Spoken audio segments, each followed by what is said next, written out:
Привет, друзья! Это уже не шутка. Бывшая глава МИД Германии, скандально известная Анна-Лена Бербок, неожиданно для многих стала президентом Генеральной Ассамблеи ООН. Да, вы не ослышались. Человек, которого в России называли одной из самых ангажированных фигур, теперь будет руководить крупнейшим международным органом с участием 193 стран. И это не просто формальность. Несмотря на то, что ее новая роль не дает реальной власти, она позволяет влиять на повестку, выстраивать связи и, главное, формировать мировое настроение. Это чистая дипломатия, но в умелых руках она становится мощным инструментом. А теперь представьте себе, именно Россия настаивала на тайном голосовании, надеясь, что Бербок не наберет необходимого большинства. Но результат оказался ошеломляющим – 167 голосов «за». Без конкурентов, без скандалов и с прямым посланием. Мир сделал свой выбор. Это стало холодным душем для Москвы, ведь ранее предполагалось, что должность займет абсолютно другая кандидатка, опытный дипломат Хельга Шмидт, более нейтральная фигура с поддержкой в том числе и от Востока. Бербок же открыто и жестко критиковала Россию, на посту министра активно продвигала санкции и безапелляционно поддерживала Украину. Ее заявления цитировали в Кремле, ее фигуру обсуждали на ток-шоу в прайм-тайм, а теперь она у руля крупнейшей трибуны планеты. Это не просто символический шаг, это дипломатический сигнал. Курс Германии на жесткую антироссийскую позицию получает поддержку в ООН. В кулуарах уже ходят слухи, что Бербок планирует использовать свой новый статус для влияния на выбор следующего генсека ООН. Она имеет прямой доступ к министерствам иностранных дел множества стран, ее знают, с ней советуются. Появляется вопрос, неужели Германия с помощью Бербок готовит перезагрузку международной архитектуры? Что будет с будущими резолюциями по Украине, с санкционным режимом и реформами в ООН?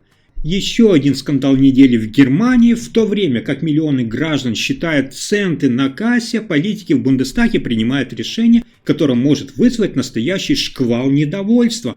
Уже с 1 июля месячные выплаты депутатам увеличатся более чем, внимание, на 600 евро до уровня 11 833 евро в месяц. И это только начало. По закону принятый механизм предусматривает автоматическое ежегодное повышение выплат, привязанное к росту средних зарплат в Германии. Но в условиях инфляции и давления на домохозяйство звучит это как откровенный вызов обществу.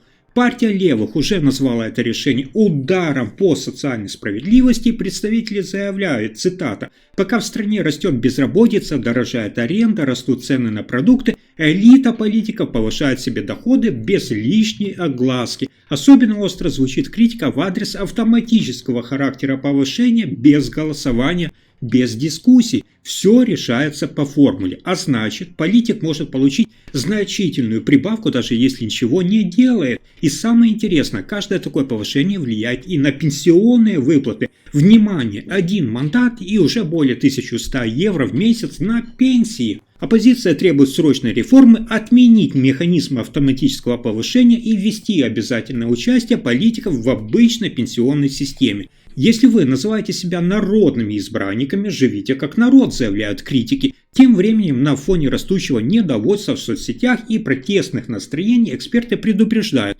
этот шаг может сыграть на руку популистам. Нарастает подозрение, не готовят ли элиты себе тыл на случай политических перемен. Почему решение принимается именно сейчас, когда Германия переживает серьезные политические сдвиги? И насколько общество готово мириться с этим элитным, назовем так, бонусом? Но и это еще не все. Польша взрывает политическую сцену Европы. Новоизбранный президент Кароль Навроцкий – человек, о котором говорят, больше охранник, чем политик, больше уличный боец, чем дипломат. Его путь – это смесь архивов, баров и бэкстейджа политики. Он был директором Института национальной памяти, охранником в ночных клубах, а теперь президент крупнейшей страны Восточной Европы. Это ли не шок для Брюсселя? Но шок – это только начало. Уже в первые часы после победы Навроцкий заявил, что будет бороться с либеральной машиной Дональда Туска. Он открыто угрожает расформировать нынешнее правительство, разрывая альянс проевропейских сил в Варшаве. Европейские столицы начинают нервничать, курс Польши снова уходит вправо и теперь уже на президентском уровне. Это не просто политический маятник, это может быть вектор на изоляцию и конфронтацию. И самая громкая Навроцкий жестко критикует Германию и Евросоюз. Его риторика наполнена сигналами о национальном суверенитете, о чистке от внешнего влияния и даже о ревизии соглашений с Брюсселем. Такие заявления вызывают аплодисменты на патриотических митингах и холодный пот в европейских институтах. Можно ли доверять человеку, чья биография – смесь академической карьеры, уличной репутации и тесных связей с правыми группами? Или это новый политический стиль Восточной Европы, прямой, агрессивный, провокационный? Одно ясно, с приходом Навроцкого Польша разворачивается на 180 градусов, и этот поворот может серьезно поколебать баланс сил в Европейском Союзе, особенно если за ним пойдут другие страны, уставшие от давления Брюсселя. А теперь внимание, еще совсем недавно казалось, что Германия и Польша идут навстречу друг другу. Новый канцлер Фридрих Мерц лично прилетал в Варшаву, пытался выстроить диалог с Дональдом Туском, даже вместе с ним посещал Киев, демонстрируя европейское единство. Но теперь эта стратегия может рухнуть в одночасье. Почему? Ответ в смене польского президента. Кароль Навроцкий, который победил на волне правого популизма, не скрывает своей враждебности к немецкой политике. Его предшественники пытались балансировать между исторической памятью и реальной политикой, но Навроцкий идет дальше. Он представляет жесткую националистическую повестку, в которой Германия не партнер, а соперник. Уже звучат слова о претензиях по репарациях, о германской зависимости и даже намеки на пересмотр роли Германии в регионе. Что это значит на практике? Во-первых, возможен разрыв договоренностей, достигнутых между Мерцем и Туском. Во-вторых, Варшава может сблизиться с Будапештом и сформировать новый антиевропейский альянс, который способен блокировать ключевые решения в Европейском Союзе. Такой вот Восточный фронт может стать кошмаром для Брюсселя, особенно на фоне уже бушующего миграционного кризиса и финансовых конфликтов. Для Мерца это непростой вызов, он только начал выстраивать собственную внешнюю политику, противоставляя себя прежним либеральным канцлерам. И вот удар в спину от восточного соседа. Вопрос теперь не в том, будут ли конфликты, а в том, насколько быстро перерастут в политический кризис в Евросоюзе.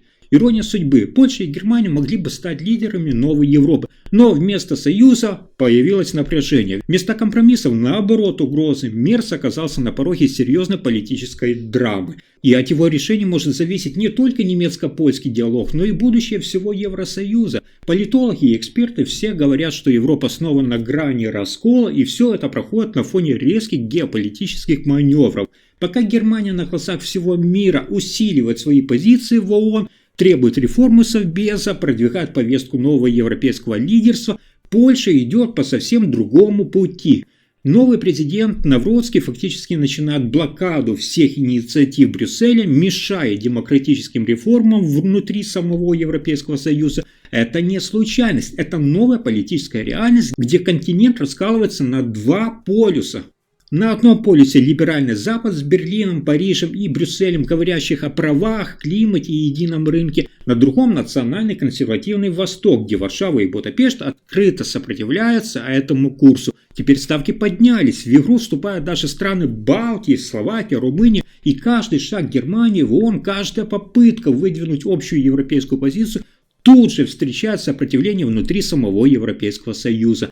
Фридрих Мерц, как новый канцлер, оказался в сложнейшей ситуации, это действительно так. С одной стороны, он хочет восстановить авторитет Германии на международной арене, делает громкие заявления на Генассамблее ООН, призывает к реформе международных институтов. С другой, внутри Европы начинается тихая, но упорная война за власть и влияние.